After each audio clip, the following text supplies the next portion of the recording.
अक्सा की आवाज़ चैनल में आपका स्वागत है। हमारी आज की कहानी है मुंशी प्रेमचंद्र द्वारा रचित घर जमाई। हरिजन जेठ की दोपहरी में ऊख में पानी देकर आया और बाहर बैठा रहा।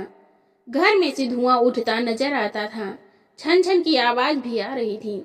उसके दोनों साले उसके बाद आए और घर में चले गए। दोनों सालों के लड़के भी आए और उसी तरह अंदर दाखिल हो गए, पर हरिधन अंदर न जा सका। इधर 1 महीने से उसके साथ यहाँ जो बर्ताव हो रहा था और विशेषकर कल उसे जैसी फटकार सुननी पड़ी थी, वह उसके पांव में बेड़ियां सी डाले हुए था।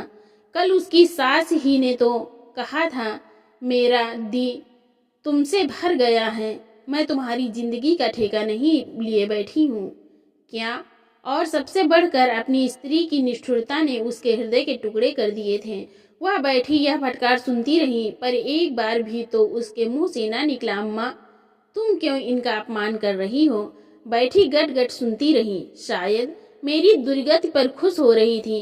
इस घर में वह कैसे जाए, क्या फिर वही गालियां खाने, वही फटकार सुनने के लिए। और आज इस घर में जीवन के 10 साल गुजर जाने पर यह हाल हो रहा है। मैं किसी से कम काम नहीं करता हूँ। दोनों साले मीठी नींद सोते रहते हैं और मैं बैलों को सानी पानी देता हूँ, छाटी काटता हूँ। वहाँ सब लोग पल पल पर चिलम पीते हैं। मैं आंखें बंद किए अपने काम में लगा रहता हूँ। संध्या समय घर वाले गाने बजाने चले जाते हैं। मैं घड़ी रात तक गायें भैंसे धोता हूँ। उसका यह पुरस्कार मिल रहा है कि कोई खाने को भी नहीं पूछता, उल्टे और गालियां मिलती हैं। उसकी स्त्री घर से डोल लेकर निकली और बोली, जरा इसे कुएं से खींच लो, एक बूंद पानी नहीं है। हरिधन ने डोल लिया और कुएं से पानी भर लाया। उसे जोर से भूख लगी हुई थी। समझा अब खाने को बुलाने आएगी, मगर स्त्री डोल लेकर अंदर गई तो वहीं की हो रही। हरिधन थका मांदा क्षुधा से व्याकुल पड़ा सो रहा। सहसा उसकी स्त्री गुमानी ने आकर उसे जगाया। हरिधन ने पड़े पड़े ही कहा, क्या है, क्या पड़ा भी न रहने देगी और पानी चाहिए। गुमानी कटुसर में बोली, गुर्राते क्यों हो, खाने को बुलाने आई हूँ। हरिधन ने देखा उसके दोनों साले और बड़े साले के दोनों लड़के भोजन किए चले जा रहे हैं। उसकी देह में आग लग गई। मेरी अब यह नौबत पहुंच गई कि इन लोगों के साथ बैठकर खाना भी नहीं खा सकता। मैं उनकी जूठी थाली चबाने वाला हूँ। मैं इनका कुत्ता हूँ जिसे खाने के बाद टुकड़ा रोटी डाल दी जाती है। यही घर है जहाँ आज से 10 साल पहले उसका कितना आदर सत्कार होता था। साले गुलामी बने रहते थे।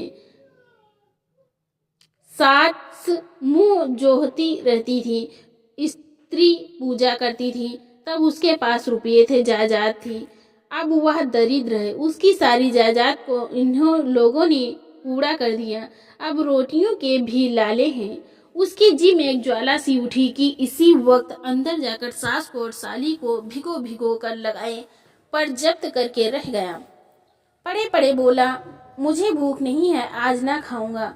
गुमानी ने कहा, ना खाओगे मेरी बला से। हाँ नहीं तो खाओगे, तुम्हारे ही पेट में जाएगा, कुछ मेरे पेट में थोड़ी ही जाएगा। हरिधन का क्रोध आंसू बन गया।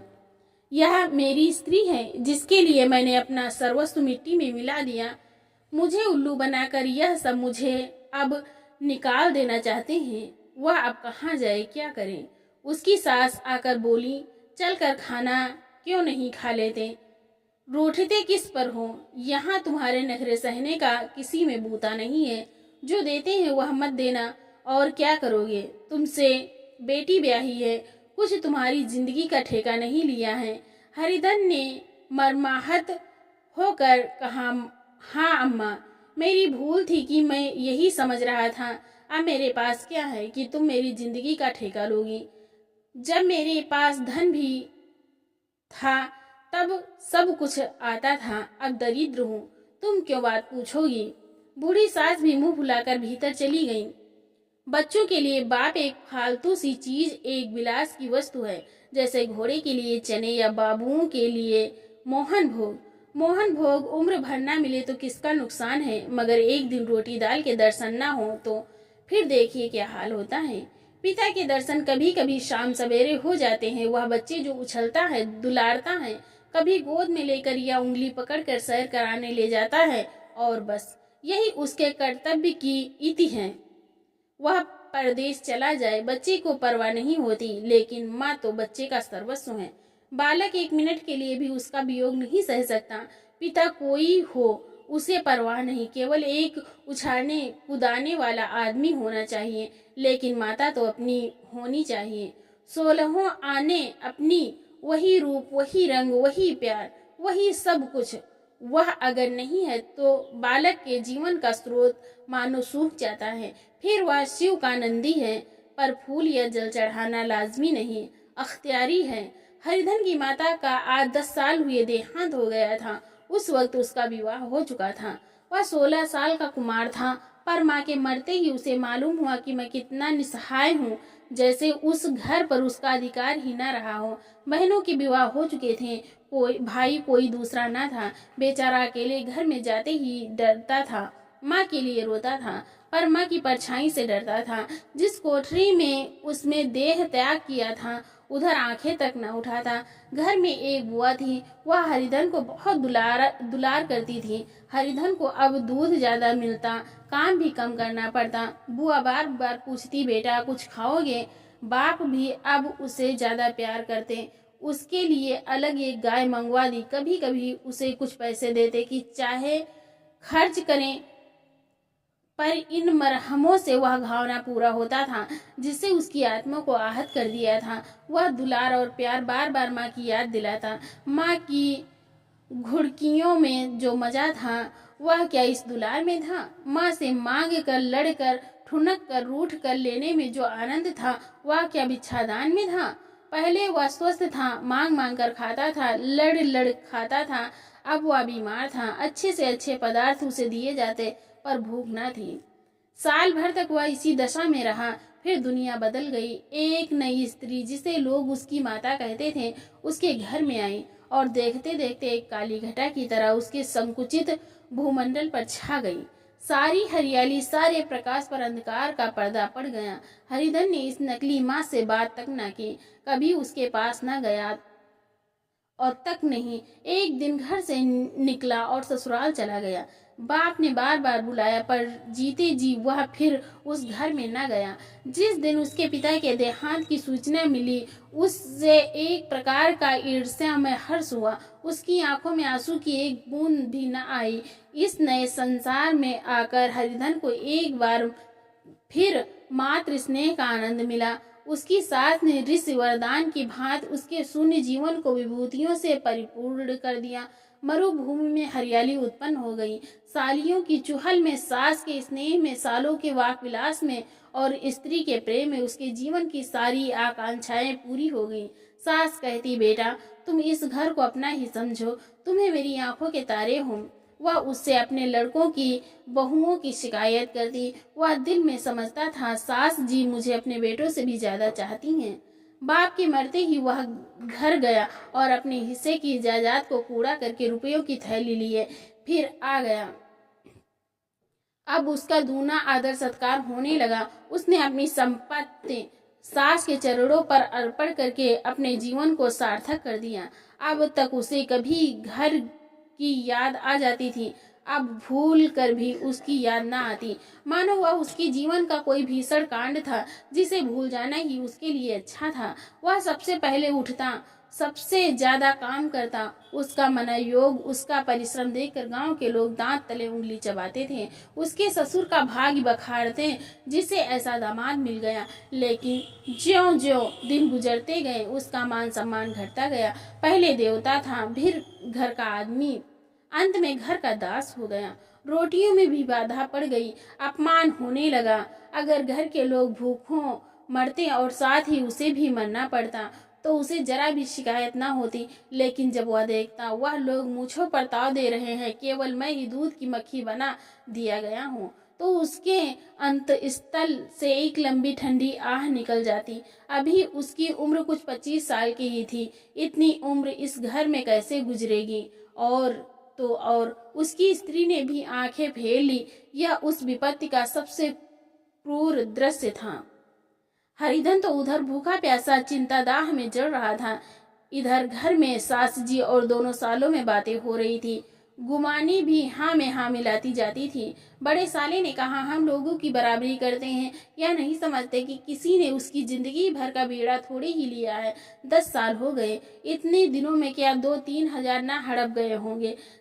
छोटे साली ने कहा, मजूर हो तो आदमी घुड़के भी डांटे भी, अभी इनके कोई क्या कहे, न जाने इनसे कब पिंड छूटेगा भी या नहीं। अपने दिल में समझते होंगे मैंने 2000 रुपये नहीं दिए हैं, या नहीं समझते कि उनके 2000 रुपये कब के उड़ चुके हैं। सवा शेर तो 1 जून को चाहिए। सास गंभीर भाव से बोली, बड़ी भारी खुराक है। गुमानी माता के सिर से जू निकाल रही थी। सुलगते हुए हृदय से बोली, निकम्मे आदमी को खाने के सिवा और काम ही क्या रहता है। बड़े खाने की कोई बात नहीं है, जिसको जितनी भूख हो उतना खाए, लेकिन कुछ पैदा करना चाहिए। या नहीं समझते कि पहुनाई में किसी के दिन कटे हैं। छोटे, मैं तो एक दिन कह दूंगा, अब आप अपनी राह लीजिए, आपका कर्जा नहीं खाया है। गुमानी घर वालों की ऐसी ऐसी बातें सुनकर अपने पति से द्वेष करने लगी थी। अगर वह बाहर से 4 पैसे लाता तो इस घर में उसका कितना मान सम्मान होता। वह भी रानी बनकर रहती। न जाने कि कोई कहीं बाहर जाकर कमाते, उसकी नानी मरती हैं। गुमानी की मनोवृत्तियां अभी तक बिल्कुल बालपन की सी थी। उसका अपना कोई घर न था। उसी घर का हित अहित उसके लिए भी प्रधान था। वह भी उन्हीं शब्दों में विचार करती, इस समस्या को उन्हीं आंखों से देखती जैसे उसके घर वाले देखते थे। सच तो है, 2000 रुपये में क्या किसी को मोल ले लेंगे। 10 साल में 2000 रुपये होते ही क्या हैं। 200 ही तो साल भर के हुए। क्या 2 आदमी साल भर में 200 भी ना खाए। फिर कपड़े लत्ते, दूध, घी सब कुछ तो है। 10 साल हो गए, एक पीतल का छल्ला नहीं बना। घर से निकलते तो जैसे इनके प्राण निकलते हैं। जानते हैं, जैसे पहले पूजा होती थी वैसे ही जन्म भर होती रहेगी। या नहीं सोचते कि पहले और बात थी, अब और बात है। बहू की पहले ससुराल जाती है तो उसका कितना महात्म होता है। उसके डोली से उतरते ही बाजे बजते हैं। गांव मोहल्ले की औरतें उसका मुंह देखने आती हैं और रुपये देती हैं। महीनों उसे भर से अच्छा खाने को मिलता है, अच्छा पहनने को। कोई काम नहीं लिया जाता है, लेकिन 6 महीने बाद कोई उसकी बात भी नहीं पूछता। वह घर भर की लौड़ी हो जाती है। उसके घर में मेरी तो वही गति होती। फिर काहे को रोना। जो यह कहो कि मैं तो काम करता हूँ तो तुम्हारी भूल है, मंजूर हो और बात है। उसे आदमी डांटता भी है, मारता भी है। जब चाहता है रखता है, जब जी चाहता है निकाल देता है, कस कर काम लेता है। यह नहीं कि जब जी में आया कुछ काम किया, जब जी में आया पढ़कर सो रहे। हरिधन भी पड़ा अंदर ही अंदर सुलग रहा था कि दोनों साले बाहर गए और बड़े साहब बोले, भैया उठो, तीसरा पहर ढल गया, कब तक सोते रहोगे, सारा खेत पड़ा है। हरिधन चट से उठ बैठा और तीव्र स्वर में बोला, क्या तुम लोगों ने मुझे उल्लू समझ लिया है। दोनों साले हक्का बक्का हो गए। जिस आदमी ने कभी जबान नहीं खोली, हमेशा गुलामी की तरह हाथ बांधे हाजिर रहा, वह आज एकाएक इतना आत्माभिमानी हो गया, यह उनको चौंका देने के लिए काफी था। कुछ जवाब न सूझा। हरिधन ने देखा इन दोनों के कदम उखड़ गए हैं तो एक धक्का और देने की प्रबल इच्छा को न रोक सका। उसी ढंग से बोला, मेरी भी आंखें हैं, अंधा नहीं हूँ, न भी बहरा हूँ। छाती फाड़ कर काम करूं और उस पर भी कुत्ता समझा जाऊं। ऐसे गधे कहीं और होंगे। अब बड़े साले भी गरम पड़े। तुम्हें किसी ने यहाँ बांध तो नहीं रखा है। अब की हरिधन लाजवाब हुआ। कोई बात ना सूझी। बड़े ने फिर उसी ढंग से कहा, अगर तुम यह चाहो कि जन्म भर पाहुने बने रहो और तुम्हारा वैसा ही आदर सत्कार होता रहेगा तो हमारे बस की बात नहीं है। हरिधन ने आंखें निकाल कर कहा, क्या मैं तुम लोगों से कम काम करता हूँ। बड़े, यह कौन कहता है। हरिधन, तो तुम्हारे घर की यही नीति है कि जो सबसे ज्यादा काम करे वही भूखों मारा जाए। बड़े, तुम खुद खाने नहीं गए, क्या कोई तुम्हारे मुंह में खाना डाल देता। हरिधन ने होंठ चबा कर कहा, मैं खुद खाने नहीं गया, कहते तुम्हें लाज नहीं आती। नहीं आई थी बहन तुम्हें बुलाने। हरिधन की आंखों में खून उतर आया, दांत पीस कर रह गया। छोटे साले ने कहा, अम्मा भी आई थी, तुम्हें कह दिया मुझे भूख नहीं है तो क्या करती। सास भीतर से लपकी चली आ रही थी। यह बात सुनकर बोली, कितना कहकर हार गई, कोई उठे ना तो मैं क्या करूं। हरिधन ने विष, खून और आग से भरे हुए स्वर में कहा, मैं तुम्हारे लड़कों का जूठा खाने के लिए हूँ। मैं कुत्ता हूँ कि तुम लोग खाकर मेरे सामने रूखी रोटी का टुकड़ा फेंक दो। बुढ़िया ने ऐंठ कर कहा, तो क्या तुम लड़कों की बराबरी करोगे। परिधन परास्त हो गया। बुढ़िया के एक ही वाक्य प्रहार के ने उसका काम तमाम कर दिया। उसकी तनी हुई भौएं ढीली पड़ गईं, आंखों की आग बुझ गई, फड़कते हुए नथने शांत हो गए। किसी आहत मनुष्य की भांति वह जमीन पर गिर पड़ा। क्या तुम मेरे लड़कों की बराबरी करोगे। यह वाक्य एक लंबे भाले की तरह उसके हृदय में चुभता चला जाता था। न हृदय का अंत था न उस भाले का। सारे घर ने खाया पर हरदन ना उठा। सास ने मनाया, सालियों ने मनाया, ससुर ने मनाया, दोनों सालों मनाकर हार गए। हरिधन ना उठा। वहां द्वार पर एक टाट पड़ा था, उसे उठाकर सबसे अलग कुएं पर ले गया और जगत पर बिछा कर पड़ा रहा। रात बीत चुकी थी। अनंत आकाश में उज्जवल तारे बालकों की भांति क्रीड़ा कर रहे थे। कोई नाचता था, कोई उछलता था, कोई हंसता था, कोई आंखें मीच कर खेल रहा था। रह रहकर कोई साहसी बालक सपाटा भर कर एक पल में उस वृत्त क्षेत्र को पार कर लेता था और न जाने कहाँ छा जाता था। हरिधन को अपना बचपन याद आया, जब वह भी इसी तरह क्रीड़ा करता था। उसकी बाल स्मृतियां उन्हीं चमकीले तारों की भांति प्रज्वलित हो गईं। वह अपना छोटा सा घर, वह आम का बाग जहाँ वह केरियां चुना करता था, वह मैदान जहाँ कबड्डी खेला करता था, सब उसका याद आने लगा। फिर अपनी स्नेहमयी माता की सदैव मूर्ति उसके सामने खड़ी हो गई। उन आंखों में कितनी करुणा थी, कितनी दया थी। उसे ऐसा जान पड़ा मानो माता की आंखों में आंसू भरे उसे छाती से लगा लेने के लिए हाथ फैलाए उसकी ओर चली आ रही थी। वह उस मधुर भावना में अपने आप को भूल गया। ऐसा जान पड़ा मानो माता ने उसे छाती से लगा लिया है और उसके सिर पर हाथ फेर रही है। वह रोने लगा, फूट फूट कर रोने लगा। उसी आत्म सम्मोहित दशा में उसके मुंह से यह शब्द निकले, अम्मा तुमने मुझे इतना भुला दिया। देखो तुम्हारे प्यारे लाल की क्या दशा हो रही है। कोई उससे पानी को भी नहीं पूछता।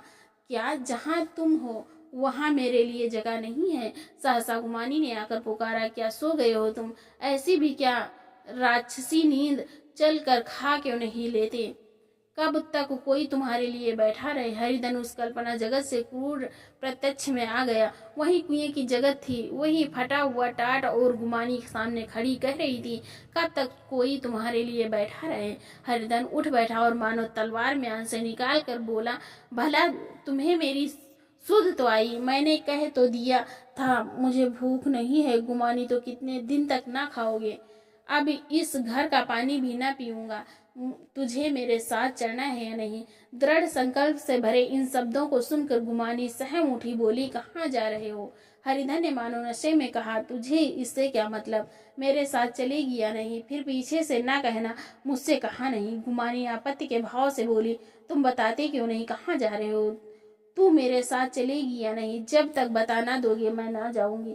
तो मालूम हो गया तू नहीं जाना चाहती। मुझे इतना ही पूछना था, नहीं तो अब तक मैं आधी दूर निकल गया होता। यह कहकर उठा और अपने घर की ओर चला। गुमानी पुकारती रही, सुन लो सुन लो, पर उसने फिर कर भी ना देखा। 30 मील की मंजिल हरिधन ने 5 मिनटों में तय की।